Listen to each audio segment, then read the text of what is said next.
balisuso o balisuso po. Simpleng meriendahan lang po dito sa amin. Ay, sarap.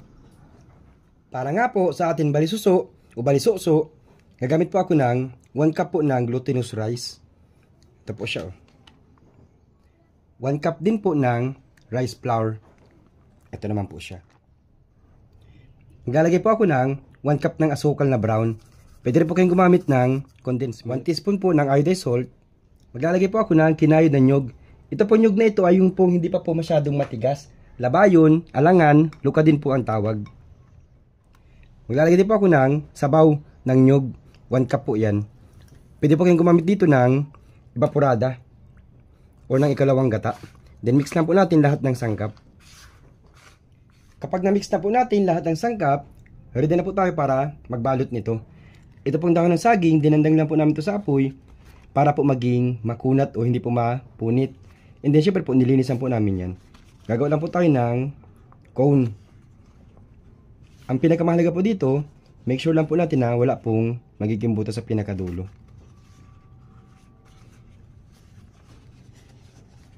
Pinakadulo po, i-press nyo lang po. Tiklopan nyo po ng konti. Then kada portion po, 1/3 cup ang gagamitin ko.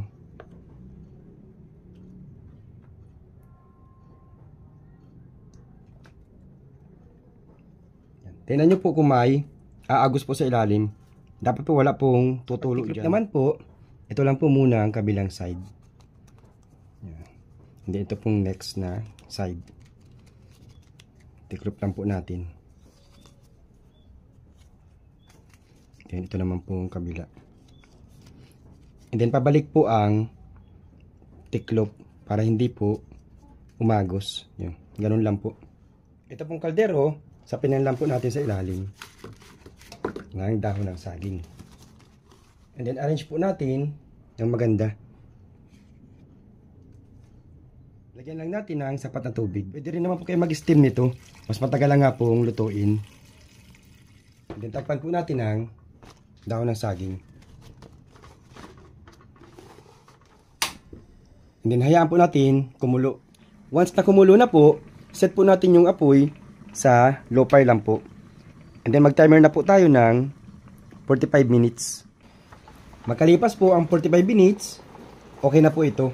Tanggalin na po natin dito sa tubig and then palamigin po muna natin. Kapag medyo malamig na po, ready na ang ating meriendahan. Balisuso o balisuso po. Simpleng meriendahan lang po dito sa amin. Yun, oh. Ay, sarap.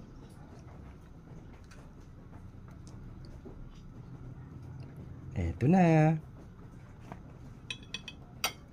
Tikman nga natin.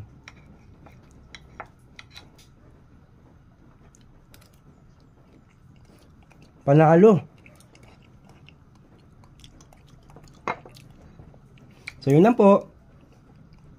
Please follow, like, and share. Bye-bye.